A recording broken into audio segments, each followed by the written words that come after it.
Today we're going to have a very special evening where it's going to talk about a little bit more personal. It's getting a little more personal, and I'm going to ask you a simple question like, how did you come here? How did you reach this space? Was it on a bike, or was it on a car, or was it on was it right here at this place? We all reached here. Rain, no rain, but somehow we reached here for the show. And how did you reach? By a car? Or was it by a bike? Car. How many of you came by an auto? Uber? Ola? Walk? Ola. Did you have a conversation with your driver? Yeah, I had. So when you drove your car, how many times did you put your brake because somebody was crossing your road? And that's the encounter that we do at every moment of our life. And today we're going to talk and have about 4 tellers who are going to share their personal stories about encounters. And our journeys are not just made of 4-wheelers all the time. Sometimes there are 2-wheelers, and there is an old 2-wheeler which we invented, made out of 2 wheels. As a child we used it a lot of times. As a child we used to love going on that. And we started our mobility with that. It was called a tricycle, and then it became a bicycle. And our guest for today is someone who might have touched a lot of places in Bangalore just on a bicycle.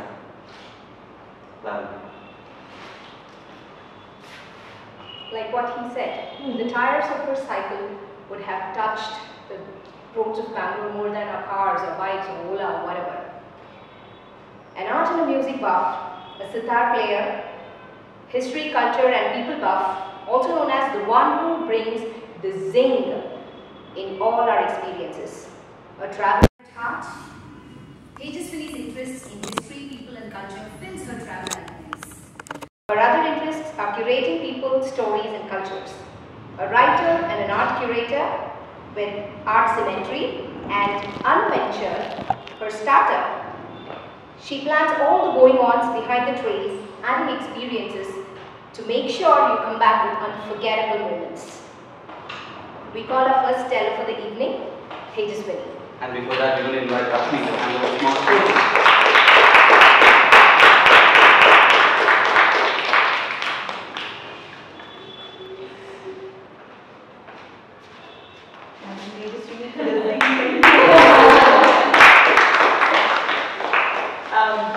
Thank you for having me here.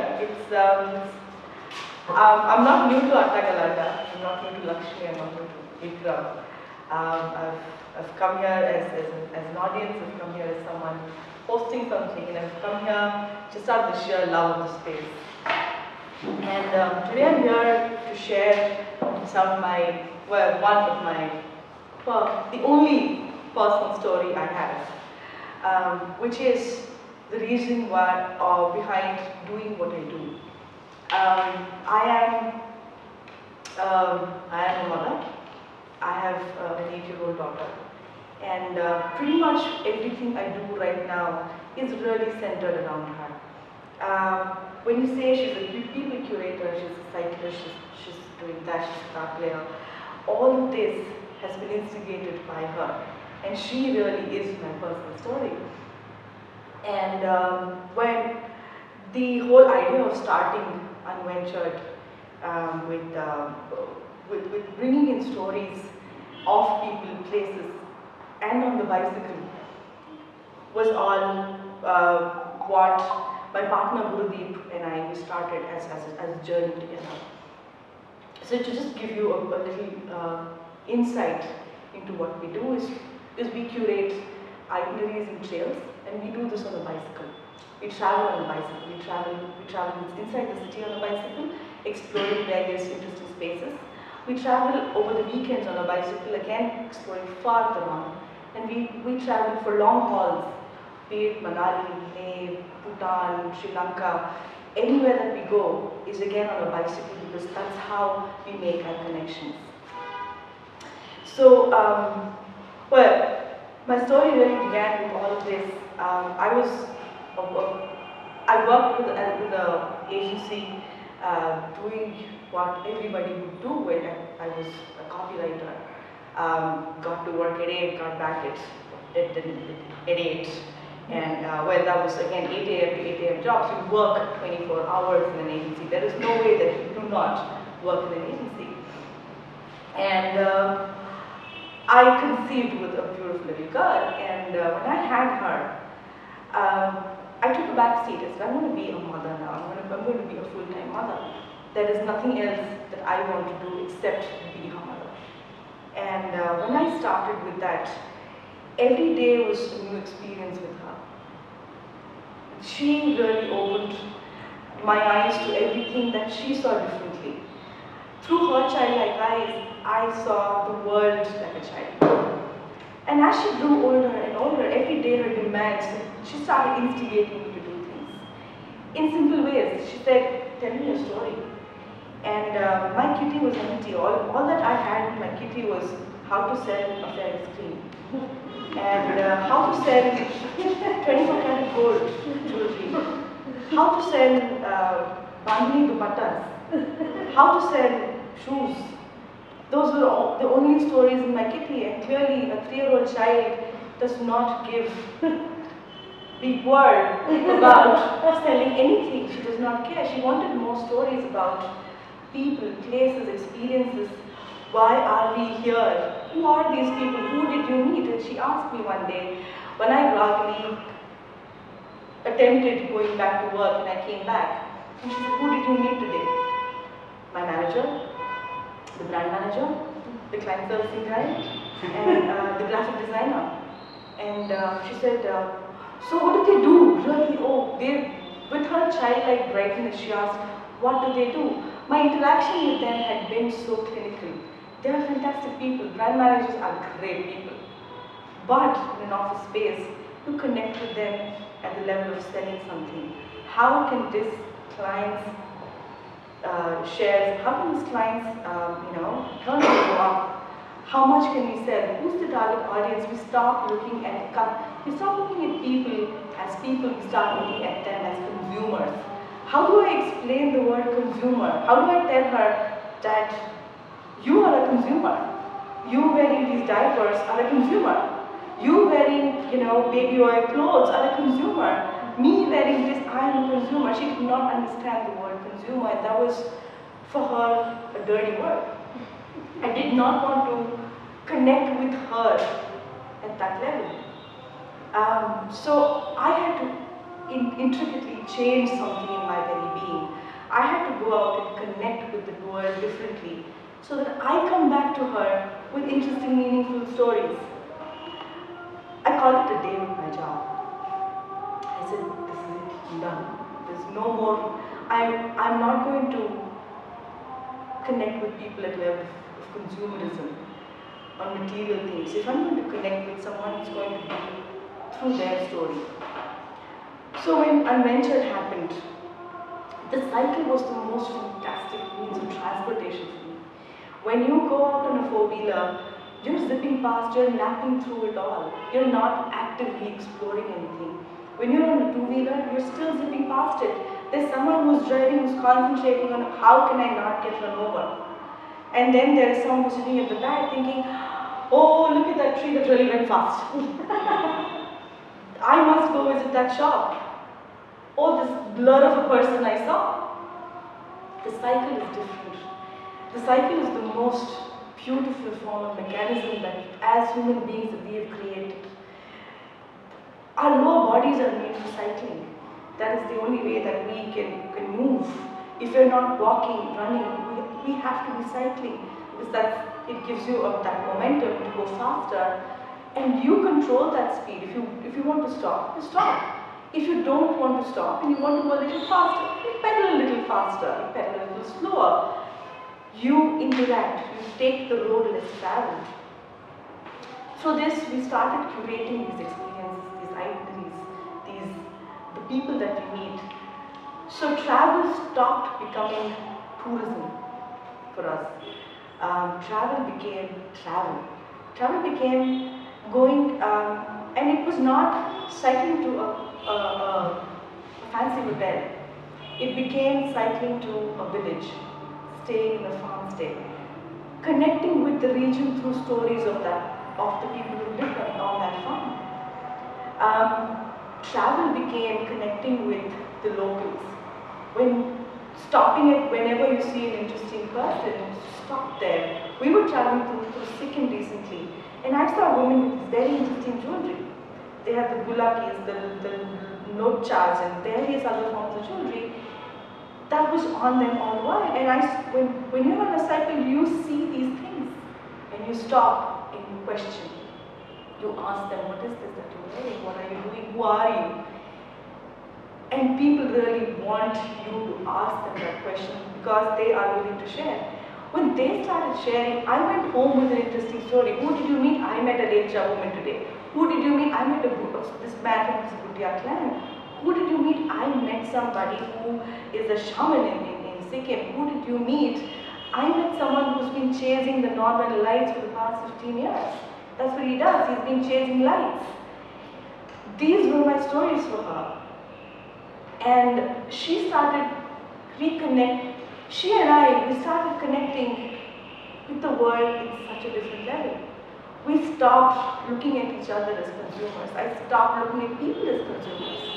I did not look at them as, hey, I have a product, do you want to buy this? And instead of that, we looked at everybody that we met as, hey, I have a story, you have a story, let's share that story. Let's stop and experience something. And that, for me, really has been my personal story. And what else can I say? It's been the most fantastic journey so far. And to really draw an end to this, I'm looking forward to her growing up. When she was 3, she said, tell me a story which does not have a business or fairy. They don't exist. She knew that they don't exist. She asked me if they did. I said, of course not, they don't exist. And she's 8, and I'm really looking forward to her growing up, almost with those greedy eyes, because I know she's going to be 13, she's going to be 9, she's going to be 10, and she's going to be 15, she's going to be all of these ages, and with that age, the things that she will see is also the things that she will make me see. She will instigate me to go places, understand people, and connect with these stories. That's my story. What else can I say? That's the most personal story I have. Personal story and not have.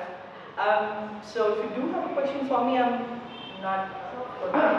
So clearly you've met a lot of very interesting people and accumulated a lot of their stories. Is there one that particularly touched you or that resonated with you or that you were very excited to share with you or really good? Yes, actually I am. As part of telling my daughter stories, I've also started this project called the 100 People Stories, the 100 People Project. As part of the 100 People Project, we sat down together and made a big list of the 100 people, 100 stories that she wants to know of. The list is endless. That goes from a hangman to someone who's worked on the Mars mission, to someone who's shot someone who's fought for the independence, someone who fought against the independence, to her curiosity with a motorcycle, a biker. And I happened to meet, I'm not going to get into names, but I happened to meet this woman who's a biker. Her father, the family is such an interesting story. Her father started off, he had a BMW R250 back in the time, and then he said, I'm going to ride this from Germany to Coorg. Oh. Yeah, he had 2 pennies inside. One said, Honolulu to Coorg or bust, have girl will ride. He was single at the time. So he got on that bike and started off on his journey. Midway, he met a woman who was already married. And he met this woman, fell in love with her. And they came all the way from wherever they were to Coorg and had these 2 lovely children. They grew up, both parents died of a horrible illness. And then there was just her. She lost her brother for whatever reason. Said she had a bike, and she did not know what to do with that bike. She knew how to ride a bike. She traveled on that bike to drop her child, to do do run a few errands. But she hadn't gone far. She'd go from wherever she was in Bangalore to Coorg. But that was just that. And on one of those rides to Kemangundi, a friend of hers said, let's go to China. She's like, well, sure, we can take a flight. She said, no, let's ride to China. Let's take our bikes, ride to China. Are you serious? This is a joke, isn't it? Who goes from Bangalore to China on a bike? She's like, that's all right, we'll see, we'll figure it out. This is very brave. We all have that one spirited friend who say, let's do something completely crazy. Let's go to China on a bike. She said, let me think about this and get back to you. And a friend called back, all right, maybe China is too far away. Come on, let's get a little here. Let's go to Bhutan. Let's go to Bhutan on a bike. She said, are you serious? She said, yes, let's just ride Bangalore to Bhutan. We can go from Bangalore to Bangalore across into Funchal. She had a plan. It's not like she did not have a plan. She went up to her husband and she said, I am going to go to Bhutan. May I please? And the husband said, you step out of that door on that bike. This is the end of us. There is no more us. There's no you, me, child, none of that. You're on your own. She called the friend and she said, I'm sorry, this is what happened. And the friend said, ditch me in person. Don't let go of me on the phone. Come meet me, drink a cup of coffee with me, be civil here, and say, I'm sorry I can't come. And that's the only way that you will let someone down. And she said, alright, that's fair. I can do a cup of coffee. So met each other and she said, alright, listen, you're a certain age. You don't have to ask permission. You have to inform. There's a way that you deal with things. You don't ask, you let people know, I am going to Bhutan. Not say, may I go to Bhutan? Say, you inform them, give them a date, give them a timeline and say, I'm going to go on date so-and-so, I'm going to come back on date so-and-so. Is that a convenient date for you? We can work around that date, but I'm going any which way. She said, I don't know, I can't do this. Are you serious? This is a bizarre thing to do. And she said, give it a shot. What is the worst of it? You can come live with me. And clearly, we all have one such friend. It's important that we do. And then she went and rattled the same very story. She said, okay, I'm following you. That's what I'm doing. I am going to go and I'm going to come back on this date. Is that okay with you? We can work on this date together. He said, that's it, I'm okay. So she spoke to her aunt. She was really kicked about doing this. It was her father's. She had her father's genes in it. So she went and spoke to her aunt and said, can you take care of my child for a few days? Aunt said, sure, go. Whatever you do. Of course, the aunt didn't know that she was going to go to Bhutan on a bike. And so she packed her bags and left eventually to Bhutan. Came back a very happy woman. Came back to a man who sorely missed her and said, I'm sorry, whatever you want. As long as she came back a happy woman, she came back a happy mother, she came back a happy wife. And when you really put your foot down, and this is what I learned from this whole story, and this is the story that I told my daughter, that my child, when you really want to do something, even I may think it's crazy, but put your foot down. Tell me you want to do it.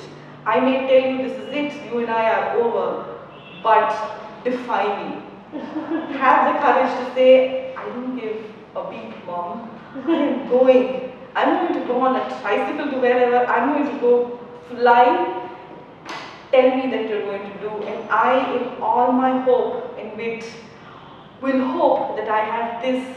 And the reason why I write these stories is because as much as I tell everyone that it is for her, it is for me. I want to revisit these stories and remind myself that people are capable of all of this.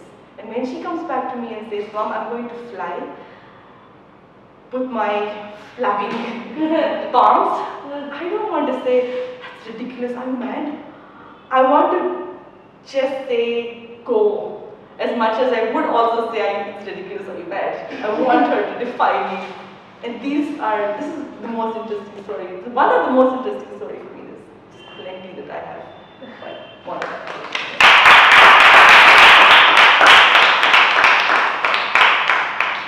How do you know you're done? Oh, okay, sorry. Okay, put your foot down. Okay. We've all traveled Bangalore because of the traffic. We keep going from one place to another. And there's this interesting place called Alsur. We've all gone past. Anybody? Not gone past Alsur? And when you go past through Alsur, there is a huge ground in between. And there's a school next door called RBNS. It's called Rai Bahadur Akan and Swami Mudalya. And why him? Or why that school? And once upon a time, this man was a Tamilian and came all the way from Tamil Nadu for search of work to Bangalore. And one led to another and led to another.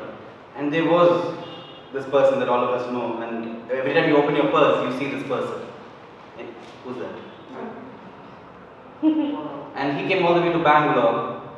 And this little man, whom not many people knew other than a businessman, they both met each other. And this person, the Mudalaya, told Gandhi that there was not much of education in my community. I mean, we all have English schools, but there is nothing for my own children, because he didn't have a child, but he had a lot of children from his brothers, and the community was his. And he said, there's nothing, so what do we do with these children? You say everybody has to get educated, but what about these children? Gandhi said, why wait? Why wait for somebody else? You start the school. And thus began one of the first regional language Tamil medium schools in Bangalore, the oldest non-English private schools run by the government. Not because he wanted, but that one encounter of encouragement by this man. And even now if you go back to that school, you'll cross it every time you cross also. Stop there. There is a placard of Gandhi's signature, not in English, not in Hindi, but in Tamil. Because Gandhi had the habit of signing in your language and my language. And Mudalaya was a Tamilian who was not a Bangalorean, but he gave back to Bangalore what Bangalore gave back to him. And today, all of us come from different parts of India into Bangalore. And the next teller is one such, another Tamilian, who's come and made Bangalore her home. Originally from Mumbai, Aarti Shamsundar, she develops programs for the development and enhancement of women in business. She does a lot of stories. Today, she has one which she wants to share with us all.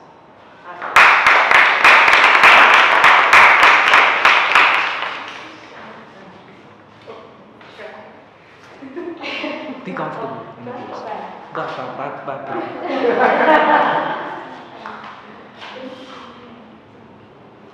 Burn my bra? I would never do that. First of all, I am afraid of fire. Secondly, my miserly heart wouldn't allow me to waste a perfectly good and useful object. My miserly heart. This miserliness came from years of conditioning, growing up in small suburban Bombay, typical middle class home.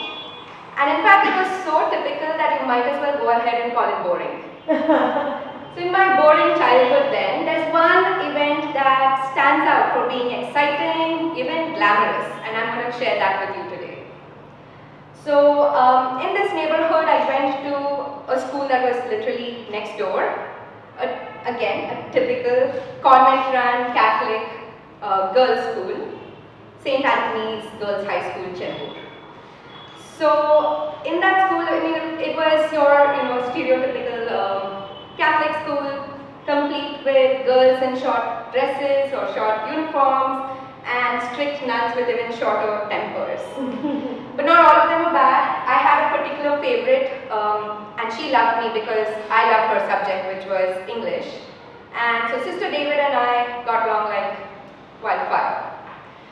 So it was the 90s, mid-90s that I'm talking about. The whole country was obsessed with our beauty queens, or should I say, women of substance, Sushmita Sen, Aishwarya Rai, because you're worth it.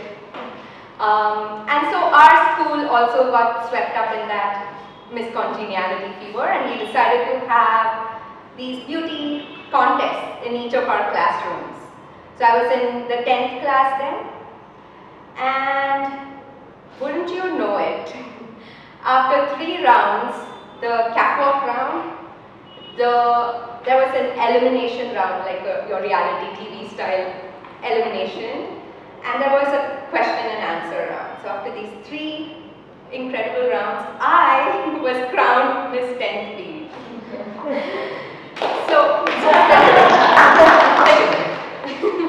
I said it was glamorous, my childhood. So really, when you go back, think about it, the qualities or the reasons I actually won that round were, first, I didn't trip and fall in that catwalk round like I was prone to doing otherwise. Secondly, in the elimination round, my classmates didn't dislike me as much as they disliked my fellow contestants. And the question and answer round, I should have mentioned this before, the judges were good old Sister David and my best friend Maru.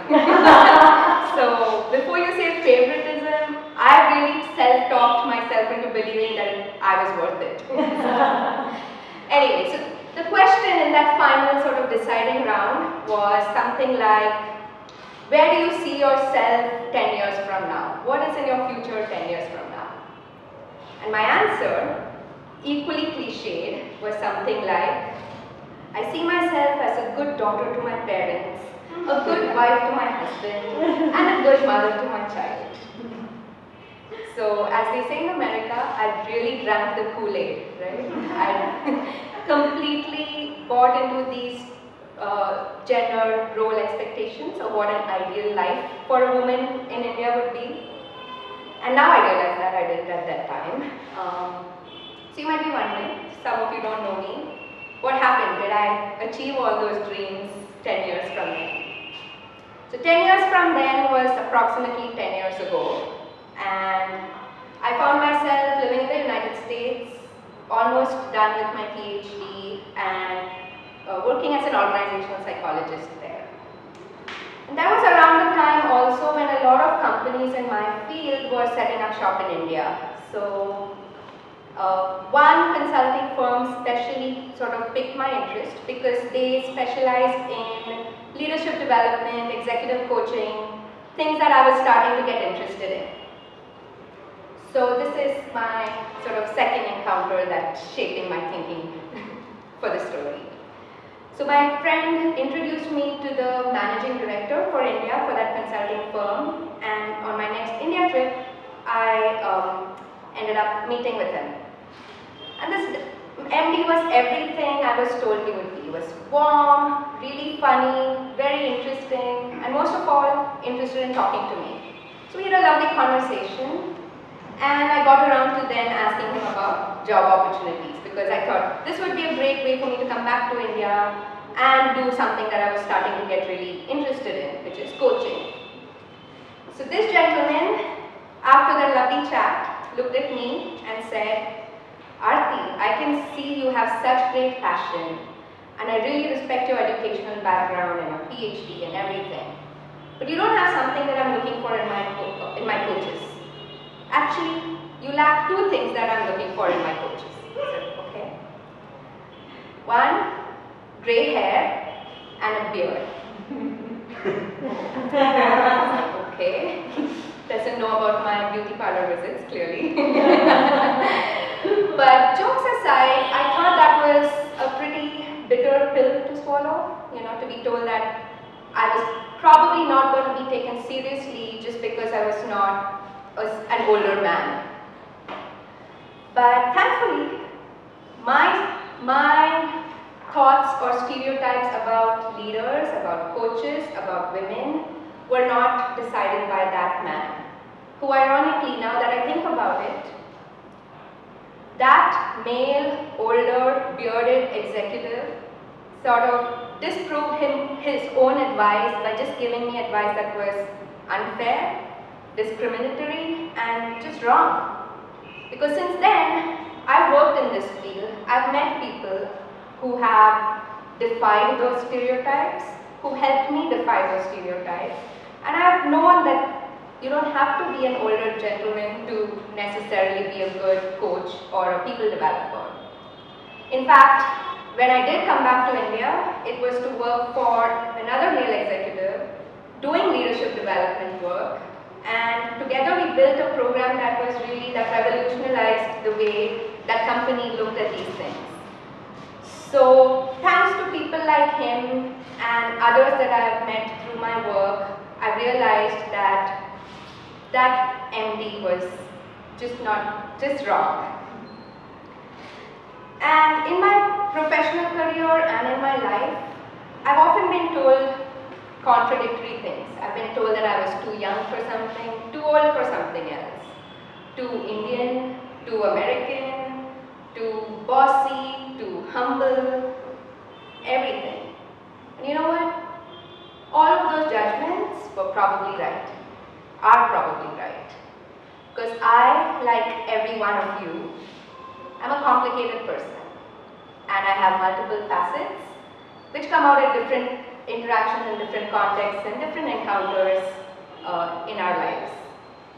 So I've learned now that just judging me by, or judging anybody, by your age, your accent, your skin color, or your gender is a terrible, terrible substitute for judging you by your actual potential and your actual abilities. So today, that's what I do. I work with organizations and business leaders to help them look beyond the surface, to look at individuals for what they bring to the workplace, and to stop using these gendered role expectations and stereotypes about what women and men can do or should do, and instead look at them as individuals.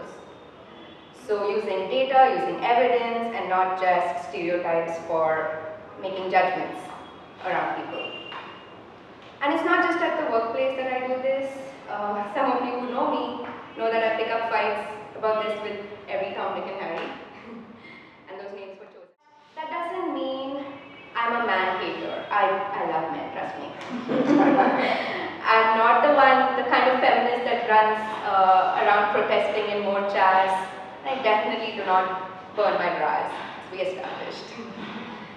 So I do things like I question someone who asks me to fill out my father's name in a form for no good reason. I talk to the airport authorities about why there are gender segregated lines for security for no good reason. I write about feminism, I talk to business leaders about gender equality. And all this I do because I believe in equal opportunity for all. And like I said, that doesn't make me a man hater or a bra burner, just someone who believes in equality. So if I think back to my 15-year-old Miss Kent B, she might be a little disappointed. Today I'm nobody's mother, nobody's wife. I think I'm still a pretty decent daughter to my parents. But clearly I haven't lived up to those gender role expectations that she had at that age and that stage in her life. But no apologies. So that's my story, and that's my, I started out with saying, you don't have to be a bra burner to be a feminist. If you believe in equal opportunity for all, so are we.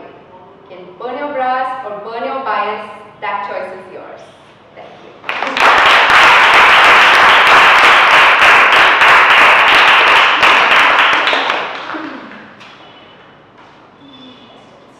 Let the story sink in.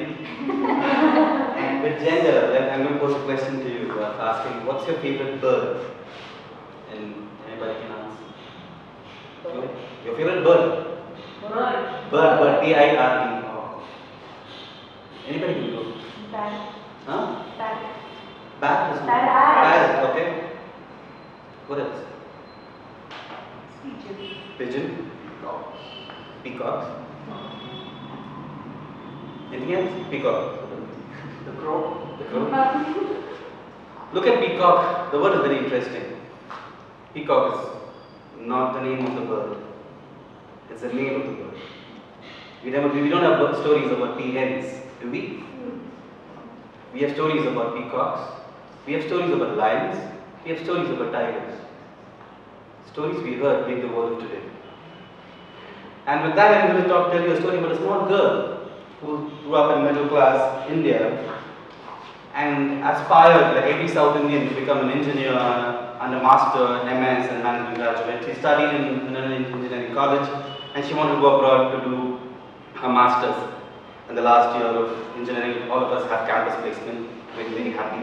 Like looking forward to campus placement. She sees the newspaper, all the students in the class sees the newspaper, and there's an opening in a company in Pune, and she sees this bold letter saying, only men can apply. Her passport is ready, her visa is ready, her flights are almost done, she's finished her exams and she's waiting, and this is something that something's wrong, and she says that I need to address this. And Pune was very interesting. For somebody from Bangalore, Pune was so exciting because Pune is popular for its biscuits and so other things and saris and things, and all of them said, attack it, do something. And she took out a postcard, not an email, not a WhatsApp, not a Facebook. She didn't do any Twitter those days. So she wrote a postcard, she wrote the hat, she didn't release a press statement, but she wrote a postcard saying, I have a problem with your company's policy, and why is there only men who can appear for the interview? The postcard took some days, and then when she got a reply, they said, appear for the interview. And she went for the interview, and she went through the different process, like how we have round 1, round 2, round 3, round 4, and finally she completed, she got through, and the interviewer said, you know why we said this? Because the work is in a shop floor. We are not sure if you can handle this. She said, the work is in the shop floor, but that doesn't mean I can not work in the shop floor. She went ahead, and one sudden day, it was raining, like how it rained in Chennai, and it might rain in Bangalore, maybe after this hour, and she was waiting for her husband. And when she was waiting for her husband, she saw this man standing next to her. And this man was not a six-pack, was not having a broad shoulder, he was very stoopy. And he was standing and waiting. She had no words to talk. She was looking at him and there was no words to talk. And she recognized this is the man who wrote back to her to appear for the interview and said, go ahead and appear in Pune. And after some time, her husband came to pick her up. And this man told the husband, never be late to pick your wife. And she went home with her husband. And the man whom she was talking or looking at was no other than Ratan Tata. And the time she looked at him eye to eye, she realized, I don't have to have less confidence in my life at all because I have seen eye to eye with Ratan Tata. Ratan Tata wrote me a letter. I don't have to have anything that goes in my mind to talk to anybody. I am the most confident person because I stood along Ratan Tata in that rainy weather, and even today she shares a story in Bangalore. We will go to visit to her. Her name is Sudha Murthy, and that is how her confidence was set at that age when she questioned the system. You question, you will get your answer. She questioned, she got her answer, and that's what made her confidence. And with that, we listen to the next teller. Confidence. What can we do to boost other people's confidence? Our next teller is the co-founder of Banjara Toastmasters. He's also a real estate guy. The most dramatic person of BSS. I'm going to call upon Dinesh Mohan. Please.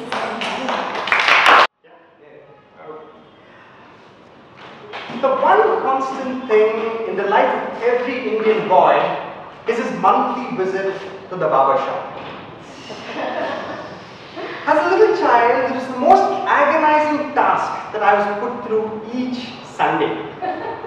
Every fourth Sunday, my father would virtually drag me to the saloon. And after a customary 1 hour long wait, the barber would pick up his custom-made plank of wood and place it on the barber's chair to make up for my height deficit. And as he went about cutting my intellectual locks, I would just yell in discomfort.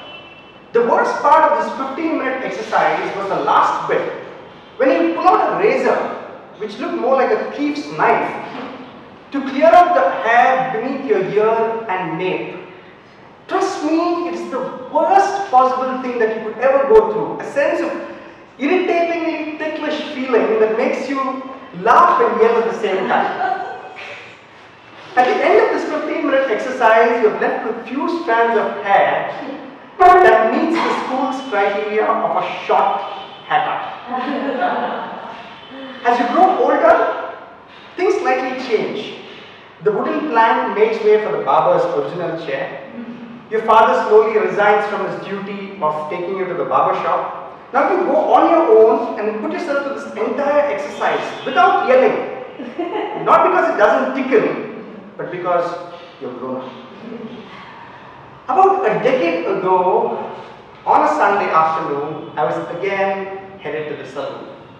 As I entered my regular jaunt, the SK Gents parlor, I was invited by the flashy green lights and my ever-smiling stylist, Venkatesh. As you grow older, your barber turns into a stylist. It was unusually empty that he quickly directed me to the barber's chair, while his eyes continued to remain glued at the supernatural powers that manifested itself on television. The jarring noise of the television kept me away from having a word, that I slowly slipped into the chair.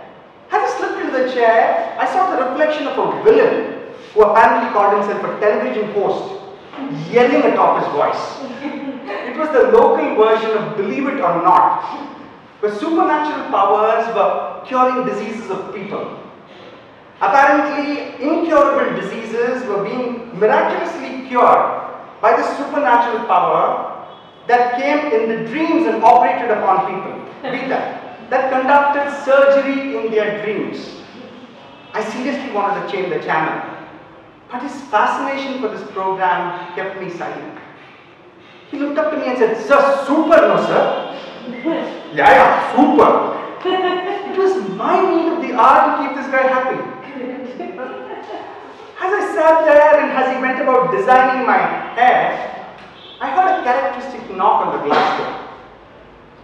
I turned around to notice that it was a lady with a small girl, maybe 5 years old, that would drop off her husband. Now it is highly uncharacteristic to find a woman in a traditional gents saloon. And I quickly looked back again to realize that the man was blind. Now, she quickly had a word with the barber and left in a jiffy, leaving her daughter to take care of her father. The little girl on her part had outgrown her age. She just took control of the situation and guided her father to the chair that was beside me while the junior stylist took over. The man said, "Make it short." The little girl was, "No, it looked funny." Man was, no, make it short. For a man without eyesight, probably the task of coming to a barber shop was itself a pain. But he was a person who was unusually calm and composed, jovial as ever. He directed his daughter to be seated. The little girl on her part quickly went and happily sat in the corner and picked up a copy of the Femina. Now, ladies and gentlemen, let me tell you this. In every traditional Indian gents parlor, you'll find two things: a Stardust and a Femina. In the times when there were no smartphones and probably WhatsApp, this was the time-tested method to keep men busy while they waited for their turn on the barber's chair. This man on his part continued his conversation. He asked, "How's your business doing, Venkatesh?" And Venkatesh on his part, typical of an answer, "By your grace, doing good, sir." I was slowly slipping off into a sleep when Venkatesh gently moved my head sidewards to wake me from my mid-afternoon siesta. I woke up and I said, "Aita, is it over?" And instead of Venkatesh replying, I heard another voice speak. "Sir, myself, Badrinath. I work with AG's office. What do you do?" It was a blind man. I said, "Sir, I'm an engineering student." "Oh, which college?" I said, "It's a BMS." "Oh, Bull Temple Road." I said, "Yes, Bull Temple Road." For the next 5 minutes, he went out rolling statistics about my college and the engineering colleges in the city. Trust me, this man had mastered the art of holding his audience and being aware of his situation. Now, what transpired was, while all this was happening, the television was there at its backyard, atop its noise, and two other men entered the shop, and they too joined the conversation. In 5 minutes down, the barber shop was a changed atmosphere. 6 men were gossiping their way to glory, while the television was there the host was there up making his noise, yelling atop his voice, competing for attention within that dingy shop. all of this was on, I sat back there, and as my stylist was giving his finishing touches to my formidable head, kept looking at what he was doing, when suddenly I was stunned by this question: which is that place? I just turned around and I saw it was Badrinath. My barber was staring at me, not able to fathom what was happening. He said, which is that place which cures incurable diseases? My barber was excited and said, oh sir, you surely must go there. Not answering his question. Suddenly, all the 6 men in the room were glued to the television set, trying to find an answer to that elusive question. Which is that place? There was a sense of indefinable excitement in the air. I just kept staring at this man. He just walked in 10 minutes back, taking control of the entire situation, conversed with each person out there. While he sat there doing all of this, his ears were completely glued to the supernatural powers that were curing diseases. Friends, a television program which I found nonsensical caught the imagination of my barber and ignited the spark of hope in a blind man's life. Probably it was the thought of seeing his daughter and wife again that got him to listen to that. And as I stepped off the barber's chair, a triumphant Badrinath declared, yes, I got it. It's Ramnagar, close to Mandya. Just looked up at this man. I settled my bill, walked up to him and said, sir, it's been an absolute pleasure meeting you. Thank you so much. Deeply thanking him for having enriched my life in those 10 minutes. As I walked off from the barber shop, smiling, I had a little girl looking up at me. That particular incident, dear friends, taught me 2 things in life that I probably have kept with me all along. The first thing is that more often in life we just keep cribbing about things, about the traffic, about the politics at work, about things not working out, about circumstances that are just against us. And here was this man who just came in, never let his disability ever come in the way of being positive about life, and was all through positive about the way he saw life. It just reminds me of that particular quote which says, I cried because I had no shoes until I came across a man who had no feet. The second lesson that he left me behind with was a lesson in hope. Probably deep within him, he knew it's not going to work. I must try that also, was all that he said that day. But despite his hindrances, despite all that he didn't have, he still kept it going. And hope is that one elixir that keeps us all going. Probably the best companion in bad times. And while I probably don't believe that any supernatural power could come the way, but what I saw was that to have hope, sometimes it doesn't require logic. And life also sometimes doesn't require logic. So keep hope to keep living. Thank you. I'll share you my story of Femina later, but this is a story about a man who never went to the parlor, who protested men having a haircut in a certain way. So he was jailed during the independence movement. You all know Rabindranath Tagore, but there are regional poets who are very popular, and this one man had a certain problem, and he said, I won't go to the parlor like you, but I'll have a different hairstyle. And he was arrested in Kadalur, and he was walking from Kadalur back, and we had coffee and cafe coffee day. He met a lovely lady called Nirmala in Pondicherry, and he went and had coffee. Nirmala asked, where's your wife? He said, no, she's at home, she's preparing dinner for my kids. So she's there. So what's wrong if she comes along with you? But she's not supposed to be with me. And Nirmala said, if you don't value your own wife, how will you value the women of India? And that triggered this man to start writing about women, and his name is Subramanya Bharati. And the next teller is from the land of Bharati. A truly inspired person by Bharati's poems I could tell. Our next teller, Deepta, is a learning consultant, was a learning consultant, but now turned to a storyteller. Is a learning consultant turned to a storyteller. So let's hear it.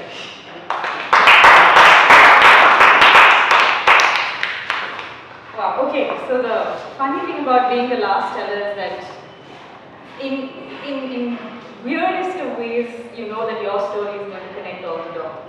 And that happens all the time with stories. They have this magic that happens, which is why I tell stories. Right, so when Soumya announced that the theme for this evening's Sankofa Circle was going to be encounters, I said, okay, encounters, I mean, how difficult is that going to be, right? And I just let it rest at the back of my head and kept thinking about it as I was working, doing stuff around the house. And believe it or not, I couldn't come up with anything. And I'm going, I've lived for 30 plus years, and in all this while of my existence, I haven't had one encounter. And I was completely blank. What the hell am I going to talk about? So, what do all blank people do? They Google. Yes. So I Googled the definition of the word encounter, just hoping that it would help me along. And the Cambridge Dictionary, well, throws up 3 definitions, and you'd be surprised to know what they are. The first one says that it's a meeting, especially something that happens by chance. And the sample, the example sentence was, I had an alarming encounter with a wild pig. And I'm going, okay. Definition number 2 was, people who don't know each other usually end up having sex. That is an encounter. And I'm going, oh my god. Thinking neither of this. Now, I haven't been in a forest face to face with an animal. I haven't slept with a stranger to wake up the next day and still find him in my bed. I haven't seen UFOs. I haven't had a near-death experience. I haven't danced in the middle of the road. Nothing. And then I saw the 3rd definition, and it said it's a game that 2 people or 2 teams usually play against each other. I said, hey, that sounds like marriage. And well, I can talk about it. I've been at that game twice. I mean, the first one was disastrous, and then the second one and the current one is what you'd call normal. And my shrink says, you heal now, so I'm not going to talk about that. It's become boring now, so I will not bore you with it. And there, I was left with nothing. So ladies and gentlemen, I am going to talk to you about something very mundane. A mundane encounter in my life. So when I was a little girl, every Sunday used to be car wash day with my dad. Yes, it was a ritual of mammoth proportions, and it had its own procedures like it was listed in the Rig Veda. We had to follow it step by step. And it started with me having to collect all the paraphernalia. So there was a bucket, then there was a cloth for dry dusting, there was soap solution, there was a mitt, then there was wax polish, there was glass cleaning liquid, there was a cloth to wipe the glass, there was a shoe brush for the mats to be cleaned, and yeah, that's about it. So vacuum cleaners when they came in.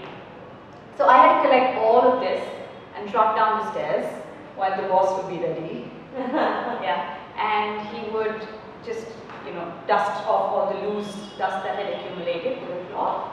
And then he would start by spraying water and applying soap. And once he was done, I had to direct the hose, and he would then wash the car down. And right after that, I was sent off to wash the mats and the tires. A job that was right at the bottom of the totem pole, but I took pride in it. For many years, I only washed tires and mats. And one day, I remember, my 10-year-old cousin, my cousin who was 10 years older than me, he came home and he saw that I had, put out a few mats there in the porch. So he went on it, and with his dirty shoes, he just stamped on it and ran inside. And I said, hey! That's all I could do. And then I just had to clean the mats all over again from scratch. And I can tell you that in car wash history, I turned out the cleanest mats and the shiniest rims that you could have ever seen. Now, once the mats and the tires were clean, the body was clean, now it was time for the glass. Now, cleaning the glass, ladies and gentlemen, is an art that my father perfected. So he'd say, the windshield is the first thing that anybody sees when they sit in the driver's seat. So it's got to be clean inside and out. So there was a procedure that had to be followed. First it had to be wiped clean, then it had to be soaked, then it had to be washed again, then allowed to dry, then it had to be, all the rest of the water had to be cleaned out, then glass cleaner, and then finished with newspaper. So all I could do was to just stand there and watch. I was not allowed to clean the glass, remember. Once this was done, the next thing was to, have you seen Karate Kid? The original Karate Kid? Yes. Yes. So, wax on, wax off. It was time for waxing. Right? So, inch by inch, in little squares, my dad would go wax on, wax off, wax on, wax off, with a thin layer of wax that had to be buffed till you could see the ceiling and the walls reflect on the surface of the car. And I stood there in awe, looking at how a car shone like that. Our Premier Fiat shone like a black diamond. It was...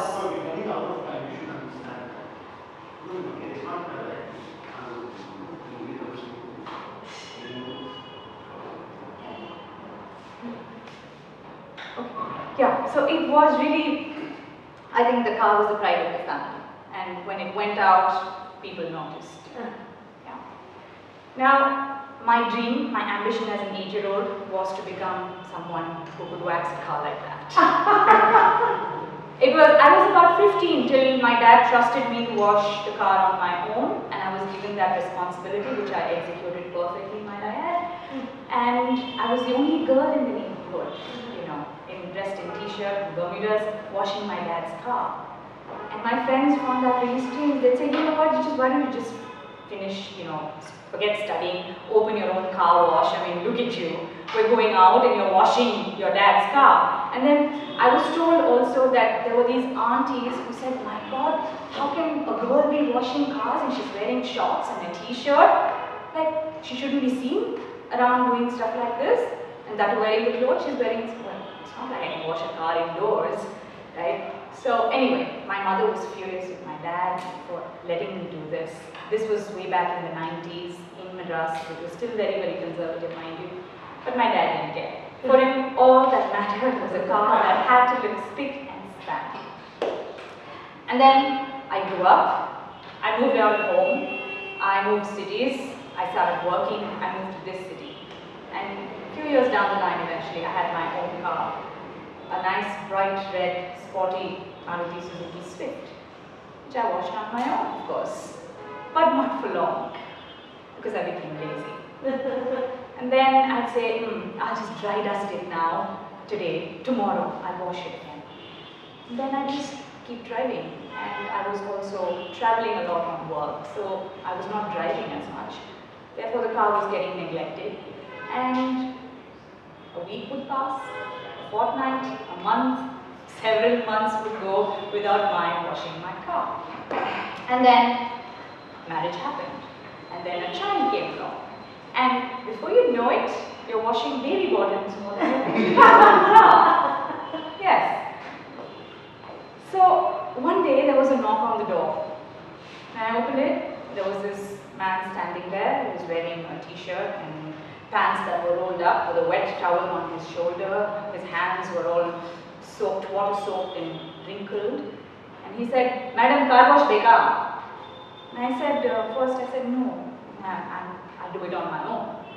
Then a couple of days later, it just kept playing in my head. And I said, why not? I'll just employ this guy. So at $350 a month, he was hired to wash my car, wet wipe it every day, and wash the insides, the mats and stuff once a week. and he went on working for about 2 months. I was not entirely happy, but at least I was driving around in a decently clean car these days, so I didn't complain. Until one day, when I sat inside, I couldn't see anything through the windshield. It was blurry, cloudy, like as if someone had broken eggs on it. And when I asked him, he said he just pretended like he didn't know.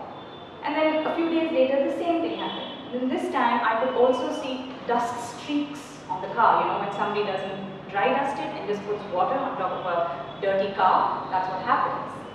And I was horrified. I said, you can't clean my car like this, I'm sorry. When I asked my neighbors, they said, well, look, we know he does a sloppy job, but we really don't have a choice. The other guy is worse than him. So, when I went down to the basement the next day, I saw that this guy was using the same cloth for the 30 odd cars that he washed. And he had less than half a bucket of water in an old paint can that was moss lined. It was as if there was this community towel or something for every car that was there in the basement. And I was quite upset at what I saw, and I said, this is it, I can't take this any longer. This was also around the time that I was toying with the idea of starting my own company. And you know, when you wash baby bottoms, a lot of thoughts come in your head. There it was. From the next weekend onwards, I said, this is it, I'm doing it, I'm going to get back to washing my car on my own. And I was there on that Sunday morning, washing my car, when a friend of mine saw me and said, hey, would you like to wash mine too? And then he brought his 6-year-old son and he said, look, Deepta's washing her own car, do you want to help? And then the kid looks at his father and says, like, no, of course not, and he ran away. Then he told me that, you know, it's really nice to see somebody washing their own car these days. I was a very happy person that day. I was also mighty proud. I went on to start my own company. And I've taken a lot of lessons from my car washing as a girl. I'm done. Yeah. One is that you need to have an extremely clean windshield. Your vision as the head of the company needs to be clear. Don't let anything get in the way. Yes. Are they going to keep doing this? Okay. Right. I'm just going to very quickly wrap up. The second and the most important lesson is I can't think anymore. Yeah. Yeah, I know. Waxing, right? So you put the thin layer on and then you buff it off. Yeah, it's hard work, but it builds muscle. So you got to help focus and cut through the clutter if you want to find your niche in the market. Yes, and that's what I do, ladies and gentlemen. Those have been my lessons, learning how to wash a car as a little girl. No extraordinary experiences, no extraordinary encounters, but just something mundane that teaches me to be extraordinary. Thank you.